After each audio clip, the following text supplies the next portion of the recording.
junior colleges in charge for 1 year.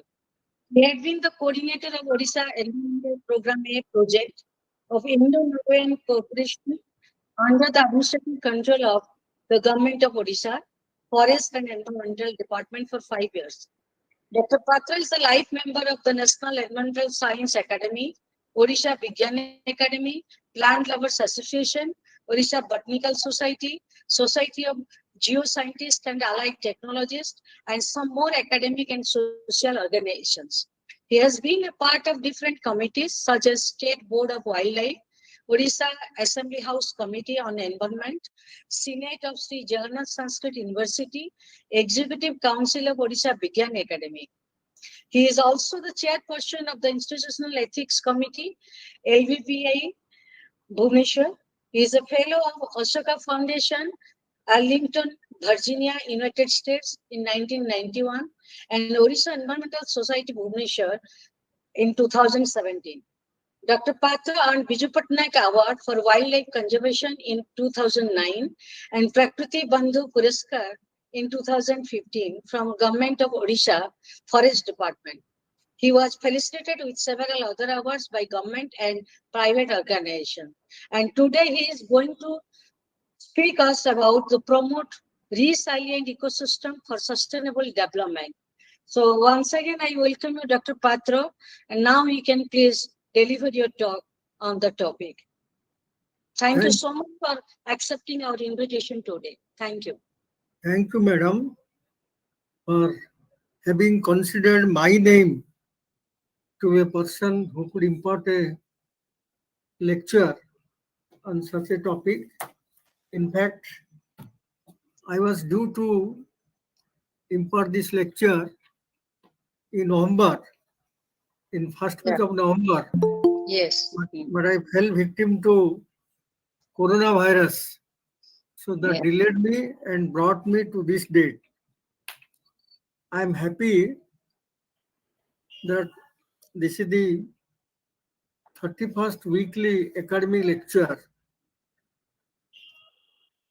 by Center for Data Science ITER, SO University, as a part of the program of scientific and popular talk. I hold high esteem of Siksha Anusandhan University, in whose collaboration Orissa Environmental Society organized 3 state-level congress on science and environment at different times. It is so nice of you, madam, who have introduced me, and Sushtidhar Babu, and also Sunita Chand for making a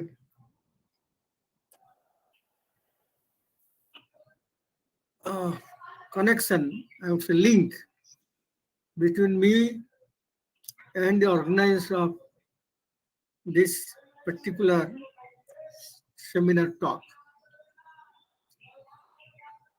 Friends, I was given the option to choose the topic. So I thought this would be the befitting topic for the day when we are sustaining climate irregularities, global warming, and several natural disasters. And the recent one being the coronavirus. We will discuss this topic on what is the status of India in global context and what is the status of Orissa state in national context. This particular topic, promote resilient ecosystem for sustainable development. if you want the development to continue unabated, if you want the development to continue sustainably, if you want to continue development for the present and for the future, our natural ecosystems must be promoted to be resilient. Otherwise, it is not possible. May I request Sushtidhar Babu to kindly display the slides.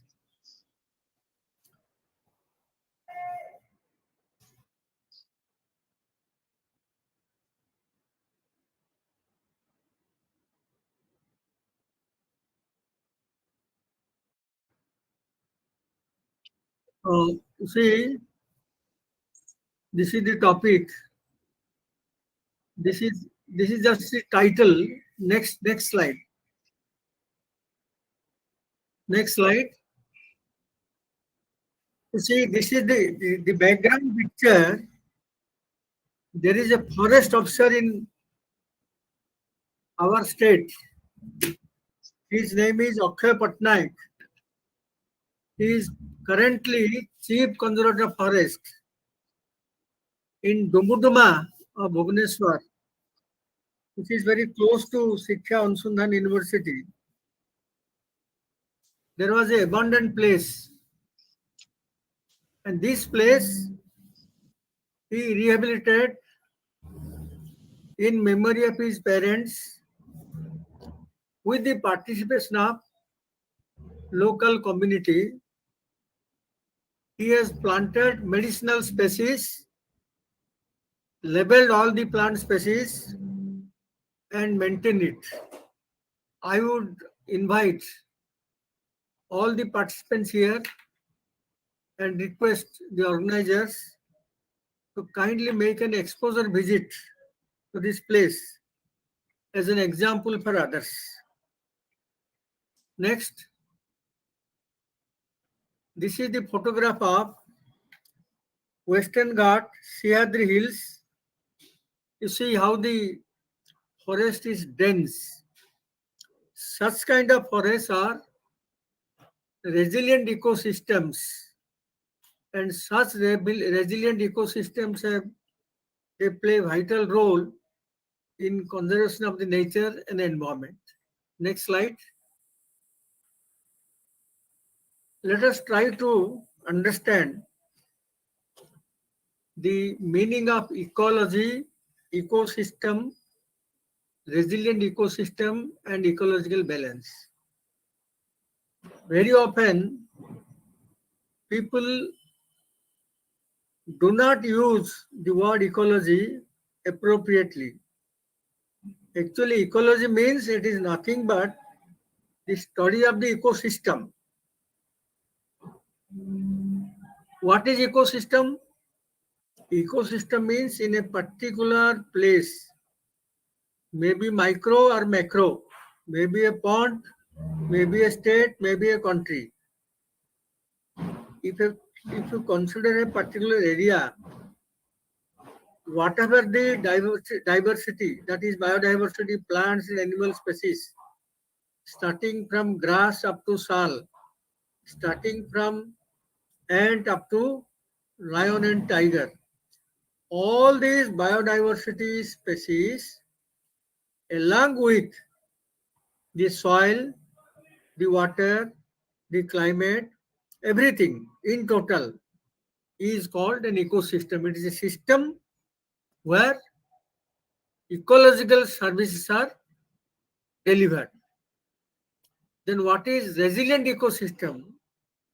Resilient ecosystem means it is the ecosystem which can absorb the shock, external shock, environmental disturbances, anthropogenic disturbances up to a carrying capacity. Then ecological balance means, sorry, so ecological balance means an ecosystem in a particular area or a particular location has a role on thermal balance, water balance, and ecological and all the natural systems to keep it in balance. So these four words should be understood properly in its dictionary meaning. Next, so again I am explaining ecological resilience. I'll give a small example. Suppose you have a plant in a pot. You have gone outside for a week. After you come back, of the several pots, if you examine with different species you have planted, some plants must have died, some plants must have wilted, some plants must have still survived. This means under any adverse circumstance, the ecosystem has a level of absorbing the shock, resisting the external stress or injury. That is called ecological resilience. As long as a system is able to withstand the environmental disturbances or anthropogenic interferences, that is called ecosystem resilience. There is a threshold limit also, the extent to which the ecosystem can absorb the shock. So, what are the disturbances and perturbations to an ecosystem? It may be a fire, it may be a flood, it may be a drought, it may be a windstorm, it may be insect explosion, it may be deforestation, it may be spray of pesticides and chemicals in the soil, and even introduction of exotic species, means the species which are not local.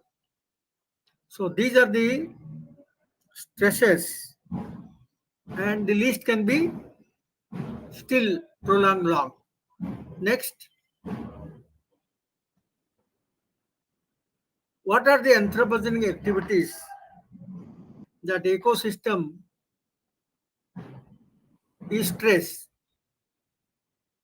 There are a lot of human activities like industrialization, urbanization, overexploitation of natural resources, loss of biodiversity, land use changes, environmental pollution, climate change. These are all the anthropogenic activities which cause stress on the natural ecosystem. Then what is the need of the hour? Need of the hour is, let us shift from maximum sustainable yield paradigm to environmental resource management and ecosystem management. It means let us not explore an ecosystem to exhaust all its resources. Let us try to exhaust the resources where the resources can be managed to a tolerable level so that the resources are conserved for the next generation, even if it makes us available for the present, consumption for the present. Next, now the picture shows plastic pollution in the sea. I need not elaborate. Of all the waste, the dominating waste today is the plastic waste, because our dependence on plastic is more and more because of our lifestyle change. We are now enjoying luxury intensive lifestyle as a mark of industrial civilization. Now, I am repeatedly redefining resilience refers to ecosystem stability and capacity of tolerating disturbances and restoring itself. If disturbance is of sufficient magnitude or duration, a threshold may be reached where the ecosystem undergoes a regime shift, possibly permanent. Means it's called a point of no return. As I said, if you don't water a plant for a week, it may die. Some plants may survive. So the level up to which the plant can sustain, that is called threshold limit. There are many areas where human activity impacts are marked. It may be agriculture, deforestation, pollution. Already I have defined. We'll go one by one. Next, please. Now let us come to agriculture. If you think of Orissa, 67 to 80% people are agricultural laborers, and our main food, the bulk food, is paddy. Similarly, there are a lot of crops on which we depend. But what is the problem? To maximize production to meet the increased requirement of food, we try to produce more crops per acre than what it was in early days. So what we do for that, we introduce genetically modified species, we remove the weeds, we apply fertilizer, chemicals, pesticides, all these things. By this, what happens? The natural fertility of the soil is lost, or even the soil is poisoned because of overdose of fertilizer chemical, because the farmer does not know what is the right kind of dose. Even if he knows, some leftovers remain persistently in the soil, and the soil bacteria, the blue-green algae, the soil chemicals, they also lose their life. Next we'll go to forest. You see, forest is our lungs. Forest is what is a forest ecosystem? I've already said a forest ecosystem is not only the trees. Forest ecosystem in trees, herbs, shrubs, climbers, grasses, all the animals, and the non-living resources like water, soil, etc. That is forest. Here I make a differentiation between a man-made forest and a natural forest. Man-made forest means a forest is created with selected few species only. But natural forest is a place where you get myriads, hundreds and thousands of species. So in a natural forest, you have an ecosystem, whereas in artificial forest, there is no ecosystem. If there is ecosystem, the ecosystem services rendered by artificial forest is very limited. So generally, resilience of a forest system allows recovery from a relatively small scale of damage that is up to 7%. If the natural forest is damaged up to 10%, then the resilience continues. If the damage is more than 10%, the natural forest loses the resilience. That's why I put my title, Promote Resilience, Preserve the Naturalness of the Habitat. So the larger the scale of damage, the more difficult it is for the forest ecosystem to to restore and maintain the ecological balance.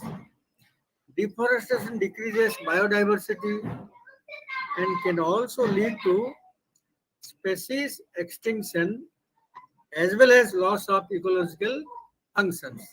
Next slide, please.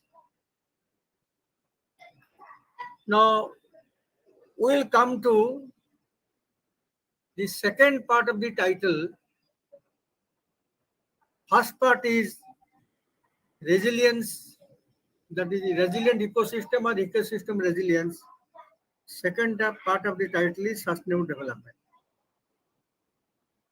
You may be knowing Norway Prime Minister, she was a lady, Brundtland. She was the chairperson of a commission that was called Brundtland Commission. They made a report with World Without Borders. In 1987, Brundtland Commission defines sustainable development as the kind of development that meets the need of the present without compromising the ability of future generation to meet their own needs. That means whatever the resources are there, you consume, but don't consume everything. You consume in a wise manner. That is called wise management of resources. Wisely use the resources so that it meets your present need and also meets the need of the future generation. That is what the Brundtland Commission defined sustainable development.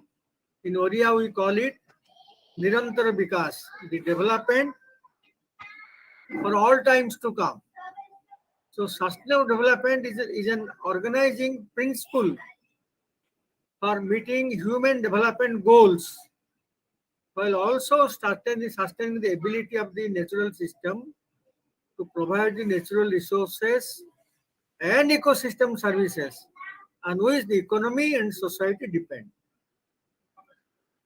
As the concept of sustainable development developed, it has shifted its focus more towards economic development, social development, environment protection for future generation. As you know, United Nations laid 17 goals for a period of 15 years to achieve sustainable development. So all these 17 goals, they address the global challenges like global warming, climate aberrations, poverty, hunger, inequality, climate change, environment degradation, natural calamities, soil erosion, water, everything. And at last, peace and justice. Next, please. Now, let us try to move beyond sustainable development. There is a picture you may see: social, environmental, and economic. All these three together constitute the pillars of sustainable development. And while thinking of these things, you should think of equitable, bearable, sustainable, and viable. So building resilience and sustainability through adaptive management. How can you build resilience? You have to go for adaptive mechanism. An ecosystem should try to adapt itself to the changing circumstances, where the techniques or technology which you apply to adapt must mostly be local knowledge-based management practices preferably, and conditions for institutional learning and self-organizing. Everywhere, local community participation is a must, and local community knowledge to maintain the resilience of ecosystem should be taken as the fundamental asset. So climate change is a major and growing driver of biodiversity loss, and that biodiversity ecosystem functions and services significantly contribute to climate change adaptation, mitigation, disaster risk reduction. Now, as you know, after 19 super cyclone Orissa, the government opened a department for disaster management. So new systems are being developed by government to rise to the occasion to find out a mechanism how to protect or build up the resilience of an ecosystem. Resilience of vulnerable human population means the poverty-stricken, poor, they are always vulnerable. They fall victim. You know, even during Corona, who suffered the maximum? It's the poor, it's the have-nots. We people who are affluent, who could afford better health care system, which the poor people could not. Even they lost their jobs, they lost their occupation, they had to migrate. All these problems came. So resilience of vulnerable human population and ecosystem services upon which they depend are the critical factors for sustainable development in a changing climate. Next, after having understood what is sustainable development and how resilient ecosystem is need of the hour for the development to be sustainable, let us have some wisdom from our ancestors. A Native American proverb said, we do not inherit the earth from our ancestors, we borrow it from our children. It means let us not prodigally use the nature's resources because our parents have delivered us. Let us use the resources wisely, conservatively, so that we keep it, we save it to hand over it to the next generation. Next slide. Now, you see, every year on June 5th, World Environment Day is observed right from 1974. There was Stockholm Conference in 72. A decision was passed by UN General Assembly in 73. From 74 onwards, we have 5th June World Environment Day. Every year there is a theme. And we also observe World Forestry Day, several such days, Soil Conservation Day. Interestingly, the theme of World Environment Day in 2021 was ecosystem restoration. There is also another picture you can see in the slide about 17 Sustainable Development Goals. Now, this World Environment Day theme, which was ecosystem restoration, UN declared the UN Decade of Ecosystem Restoration for 10 years, starting from 2021 up to 2030. Next slide. You see, this is the theme of 2021, and UN also declared UN decade of ecosystem restoration. So let us try to understand what we mean by ecosystem. I have already hinted in the beginning. It may be growing trees, it may be greening cities, it may be remaking the gardens again wild, it may be cleaning up the river course, cleaning up the cities, human habitation. Healthier ecosystems with richer biodiversity yield greater ecosystem services, and more particularly sequestration of greenhouse gas, which is number one, that is the carbon dioxide. Next slide, please. 21st March is World Forestry Day. If there is scope, I would request your organization to invite some forest officer and observe that day. Maybe virtually, I don't know. The theme for World Forestry Day 2022 this year is forest and sustainable production and consumption. Produce and also consume in such a manner that it meets your present need and also the future need. Next. Let us try to understand what roles the trees play. See, ecosystem, it may be wetland ecosystem, it may be dryland ecosystem, it may be forest ecosystem, it may be agriculture ecosystem, anything.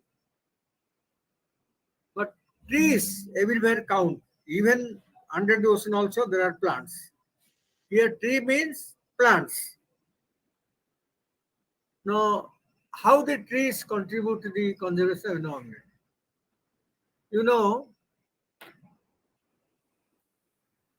Natural vegetation means it has hundreds of varieties of trees, shrubs, herbs, climbers, grasses intertwined, a compact mass. They have a role in controlling water cycle, thermal cycle, and everything, nutrient cycle. They provide shade, they absorb dust, they absorb the solar radiation, so much so. The first line I will explain in the next slide. Please go to the next slide. You see, this is very important. Trees have two physiological functions which no other living organism on earth have. One is photosynthesis, the other is transpiration. Photosynthesis means it absorbs carbon dioxide. Carbon dioxide is a greenhouse gas. So, in other words, I will say it removes greenhouse gas from the atmosphere, which is a heat-causing gas. It also absorbs water from the ground. That means it tries to keep the water level, groundwater level up. Taking carbon dioxide and water, it cooks, for which fuel is required. So it absorbs external heat energy and it gives oxygen, which is very vital for all living organisms. And it gives glucose or starch or food. So immediate product is food, oxygen, but these are the direct benefit. But the indirect benefit is it removes carbon dioxide, the heat causing gas, and also heat from the atmosphere. Transpiration means the tree converts water into vapor. Why it converts? During hot sun, when the tree stands under the sun, tree does not come inside the house or inside the classroom. It has a natural mechanism of maintaining its coolness So more the heat is there during summer, it converts more water into more vapor. This conversion of water to vapor requires expenditure of energy which it takes from outside. That means by this process, it reduces external heat energy. Therefore, these two physiological functions of a tree are responsible for making cool. So whenever you pass through a tree or you pass through a forest, you naturally experience coolness. It is because of these two vital functions which the trees are vested with and not with any other living organism. Next,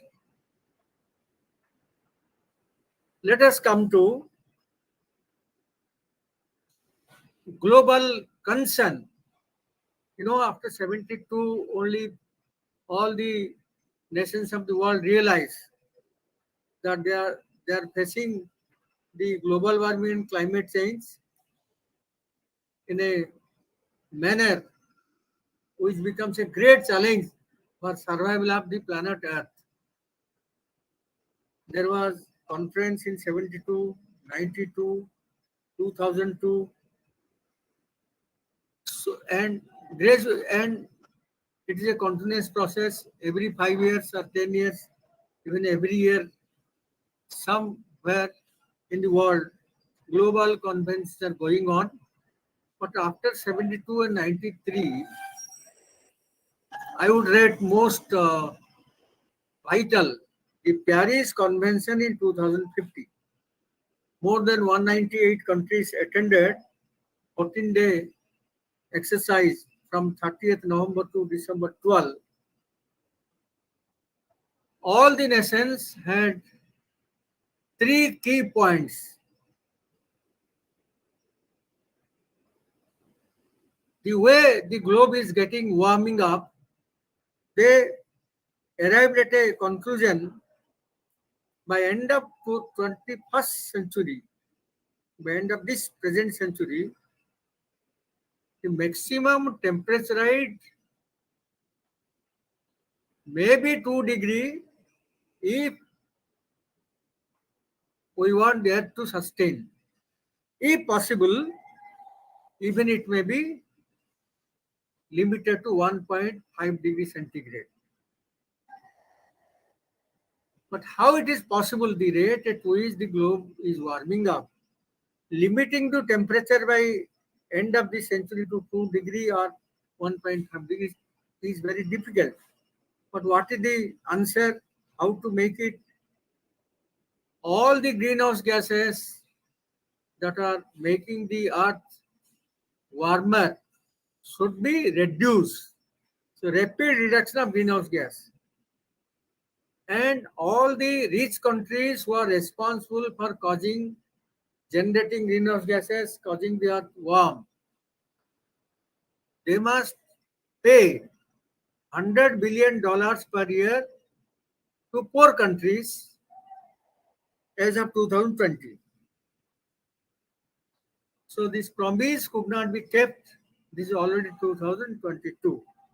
So next slide will go.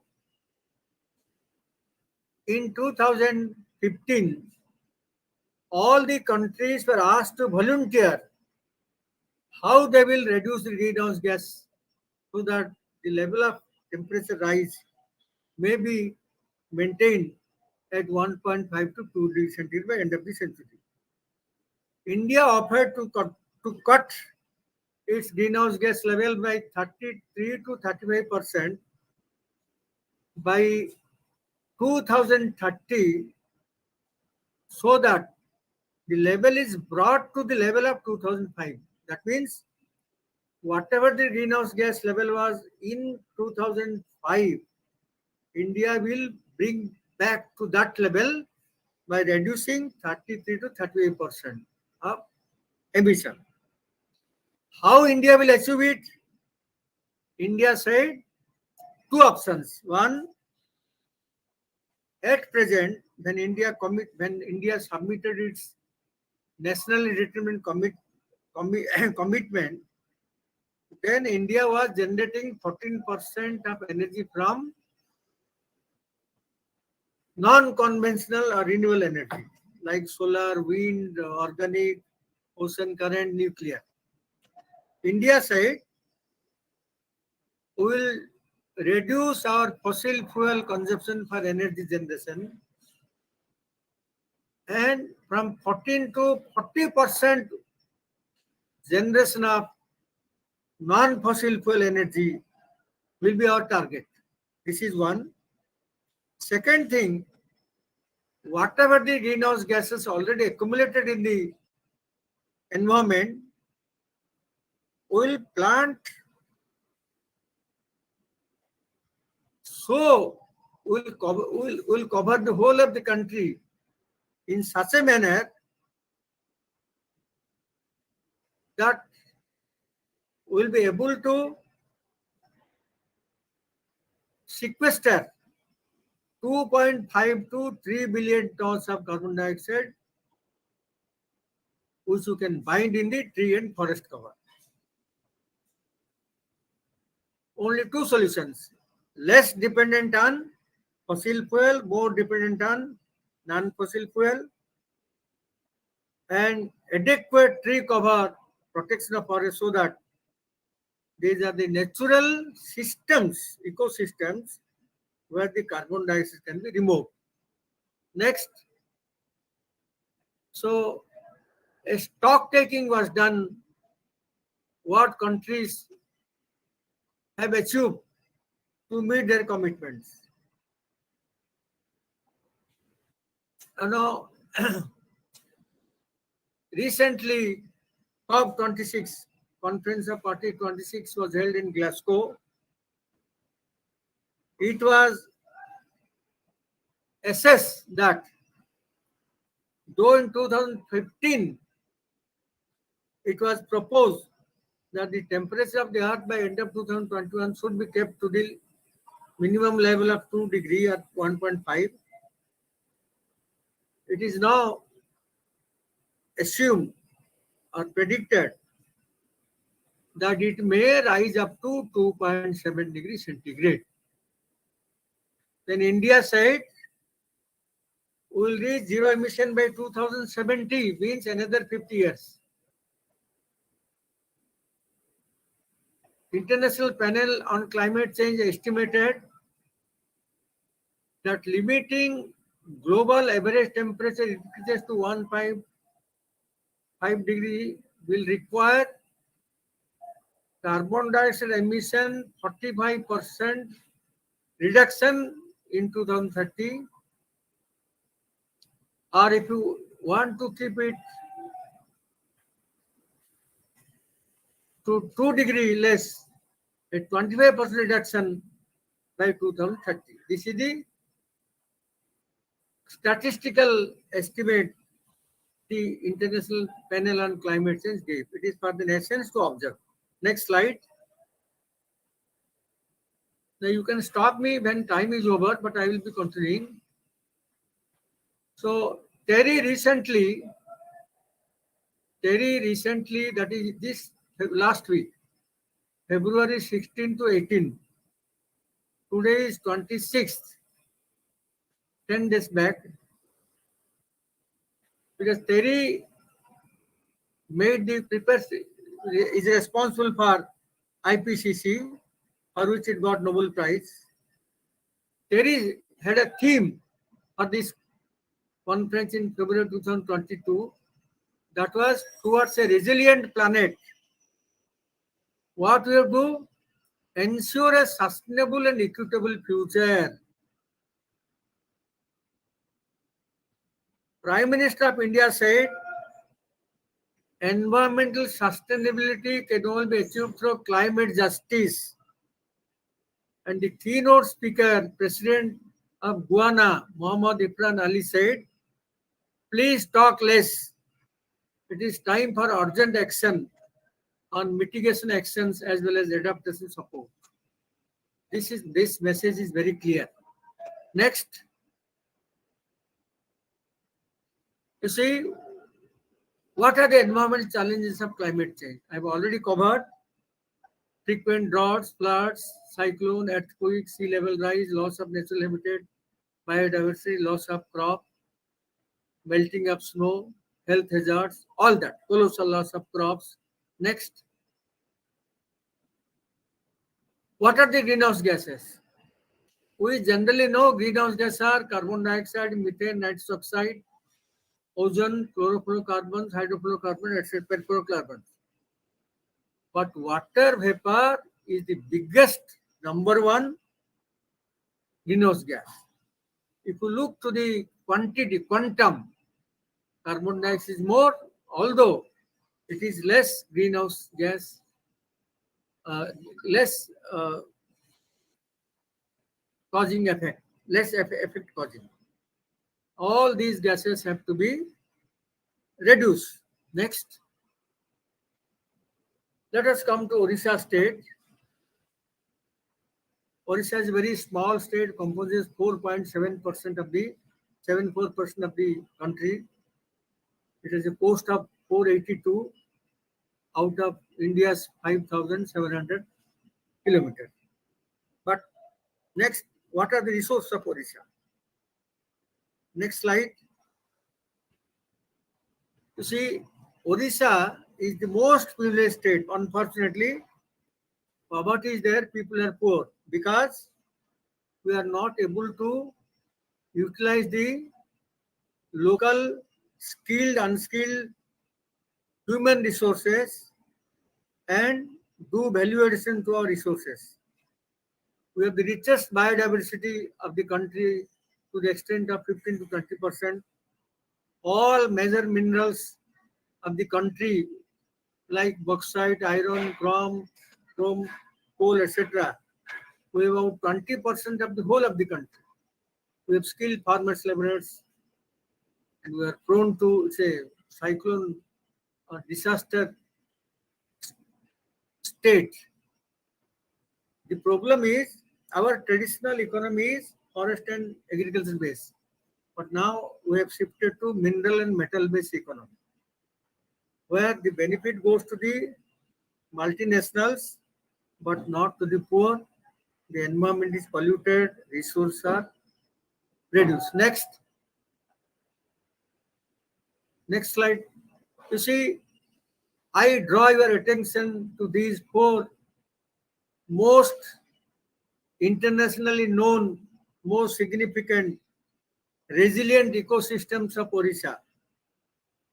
Silica, Asia's biggest, world second. You see, silica from time immemorial, because it is resilient, it attracts birds from Iran, Siberia, different places, lakhs in numbers. Satkosya Gorge, Mahanadi, is so deep, so resilient, it still is able to provide natural habitat to gharial and also to Magar Kumbhar, Magar Kumbhira, that is crocodile. We have three types of crocodile. Two types of freshwater crocodiles are here, and the saltwater crocodile is in Bhitarkanika. You know, Bhitarkanika is the biggest biodiversity hotspot of the country. That is in Kendrapada area. You see, there is a picture of we have about 17 to 1800 Bola Kumbhiro or saltwater crocodile, and the other one is Similpal, which is the 8th biosphere reserve of the country out of 18 in India. These are all resilient ecosystem. That is why variety of animals, plants, dolphins, olive breeders do, sea turtles come, the birds visit, and the crocodiles remain there. The coastal mangrove, non-mangrove plants are still existent. Although the whole of the Odisha coast was having full of mangroves, but it is limited, but still it sustains. So these are all resilient ecosystems we have to maintain and create some more.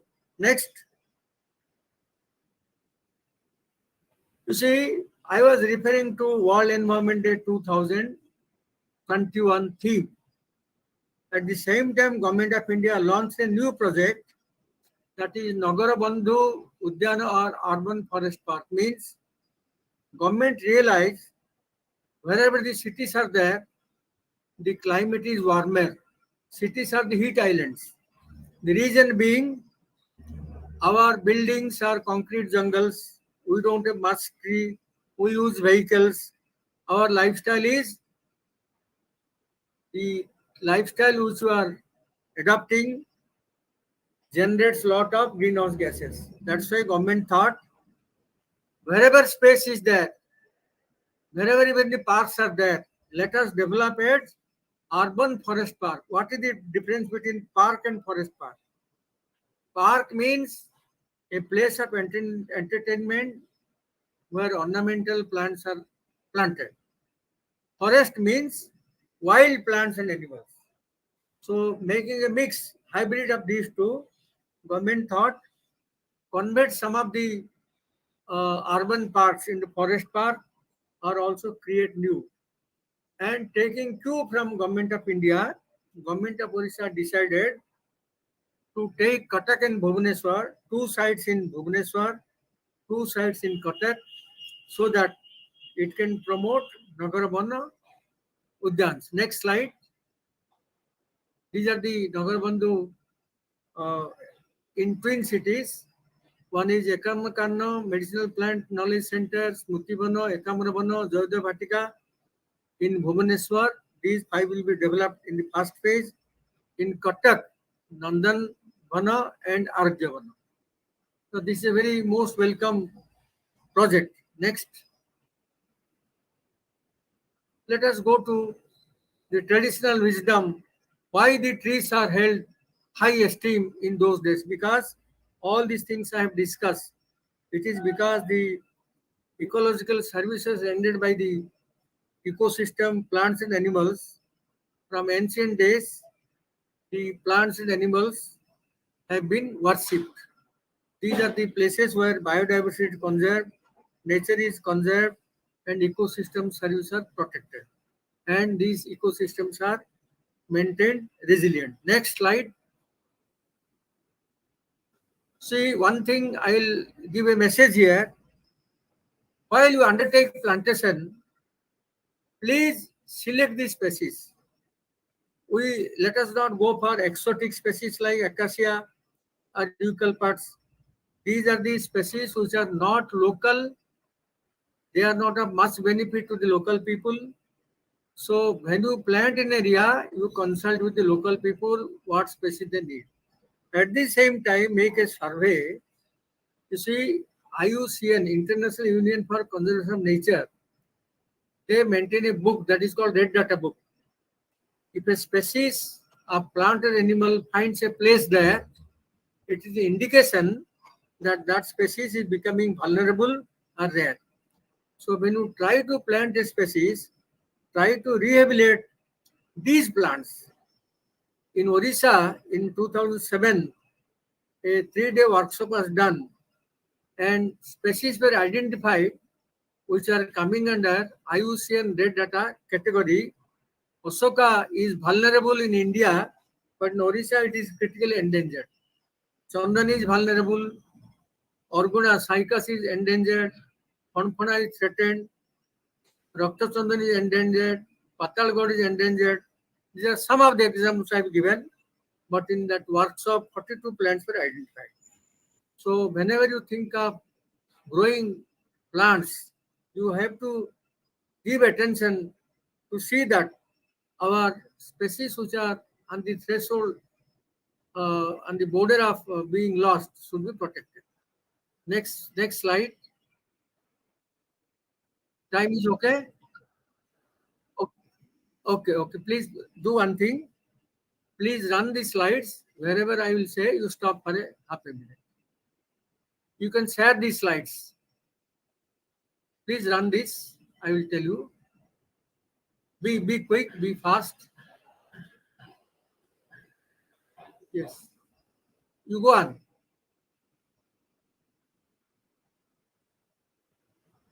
You see, these are the medicinal plants which I have listed.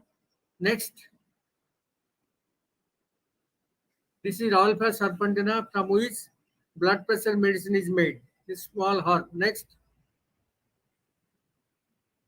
These are the great people's comments. Let us skip all these things. But wherever Mahatma Gandhi comes, you please stop. You see, Mahatma Gandhi has given a wonderful message for maintaining the ecosystem to be resilient. Gandhi said, nature provides everybody's need, but not for everybody's greed. Let us not consume everything. Let us consume to meet our basic needs only. He maintained a very simple lifestyle. He preached and also practiced. And he said he believed in production by masses. That means production by masses means community people associate in production of things.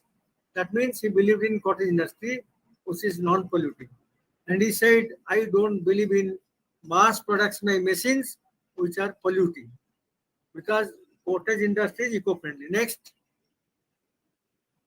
the sustainable development has 4 pillars.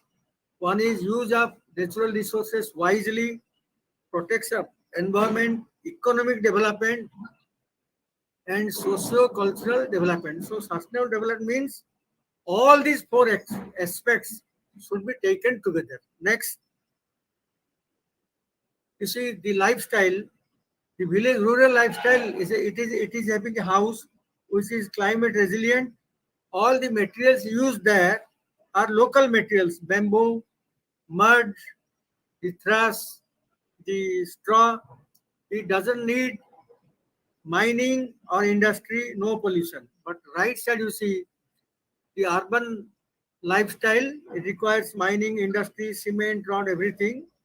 This is heat causing. So you choose between these 2 lifestyle. I don't say stay in a thatched house, but have a house which is climate resistant, because buildings are sources of 40% generation of greenhouse gases. So you stay in a house which is environmentally planned and climate resistant. Next, this sustainable development goal 11 says make cities and human settlements inclusive, safe, resilient and sustainable. Next, this is Kalidas said. Next, you can share these slides. Gautam Buddha's, no, previous slide. Gautam Buddha said, if a tree woodcutter cuts the branch of a tree, he stands on where there is shade of the tree. Tree knows that it will be woodcutter, the axeman will cut me, yet this tree does not deny to provide the shade. How generous the tree. You can understand the meaning that the ecosystem provides ecosystem services for the cause of humanity. Next, this is Wangari Maathai. She got Nobel Prize. She was a minister in Kenya. She did massive plantation. Like this, so many activities are there. So many movements are there. I'm not going to the detail. These are some of the nature lover, great leaders who have quoted. There is no time. Let us skip these slides. There are so many quotes. You can share these slides among those who need it, those who desire. Yes. Yes. Yes. Protect or perish. These are previous slide. And then next slide. You see, this is a slide, you know, about Bishnoi community in Rajasthan, where Salman Khan, because he tried to hunt a black buck, he was arrested. There was in 17th century, the king of Jodhpur, he sent his people to cut trees. There was a village green, and the people went to cut the tree. There was a lady called Amrita Devi. She resisted, hugged the tree. She said, let my head go out, but I will not let the trees cut. Her head was cut. More than 200 people of that village, all of them, they hugged the tree, their heads were cut. The king came, he was astonished. From that day, he said, this community, he saluted, one day will be celebrated. That community Bishnoi, they have 29 principles to protect forest. So that is the photo. And after that Chipko movement, so many things went on. Next, you see, these are some of the pictures. This is Medha Patkar. This is that Chipko movement. And below in Joydev Vatika, two of my friends were planting. So I think this is the last slide probably. Thank you, friends, for giving an opportunity to give a patient hearing. I don't know if you are benefited or not, but I am benefited because I wanted to outpour my language of the heart. I like people who try to understand how should they think of themselves and also think of their next generation. Namaste to Samaste. Again, once again, pronounce. Thank you, sir. Any questions from the participants? Most welcome.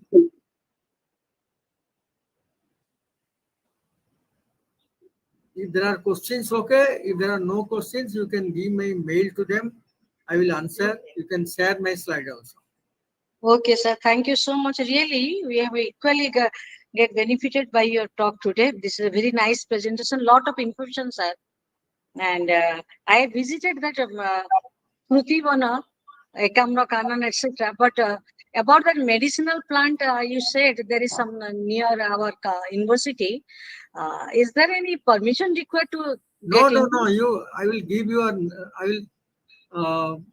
I will give a visit. The contact Okay. number of Akshay Patnaik, who is presently Chief Conservator Forest.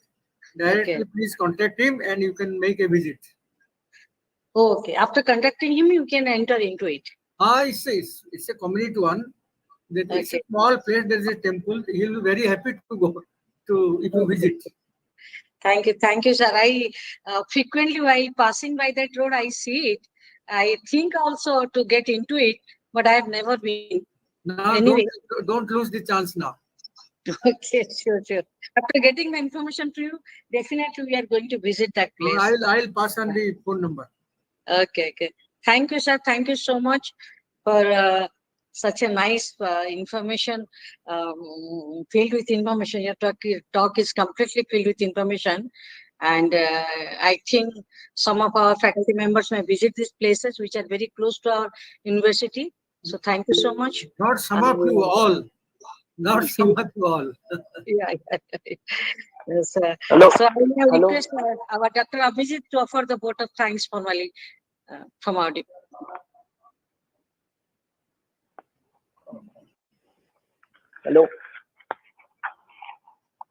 Yes. Can you hear me? Sir, I have a question. Yes. Only I need certain things. Actually, can you able me to sound? Is the sound is audible? Not clearly audible, sir. Okay, sir. 1 minute. Just. Sir, now it is audible? Yeah. Okay. Actually, we run a environmental society, the society named Vishan Prabha. I am one of the founding member of the society. Great. So it started at 2018 in IIT Kharagpur. Now it is officially registered and all the things has been done. And we also run the environmental consciousness class to the local schools. The phone came from my wife. Okay, thank you. Please continue.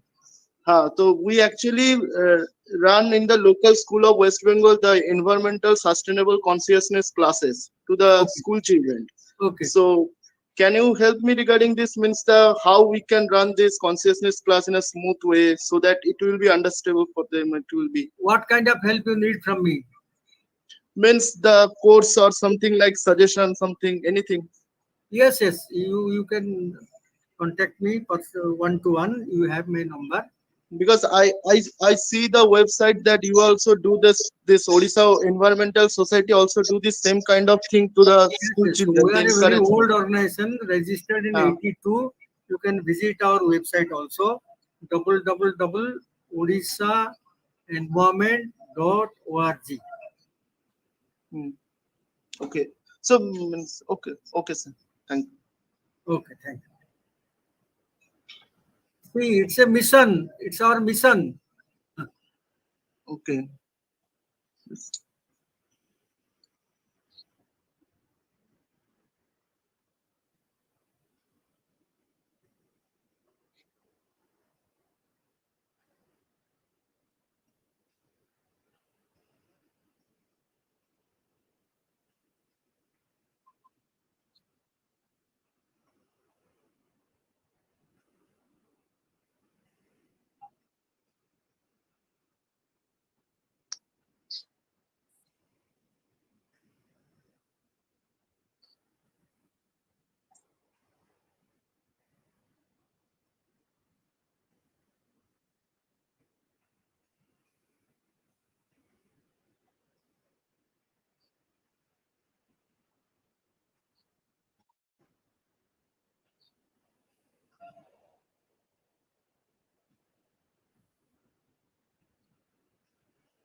Namaste. Thank you, everyone. I'll pass on the contact number, Abhijit ji. Madam, can I know your name? Sir, I'm Manjula Das, Professor Manjula Das. Okay. Thank you, madam. Thank you, Dr. Patro. Thank you, Dr. Sunita Chan. And thank you, Dr. Abhijit, for today's webinar. Thank you all.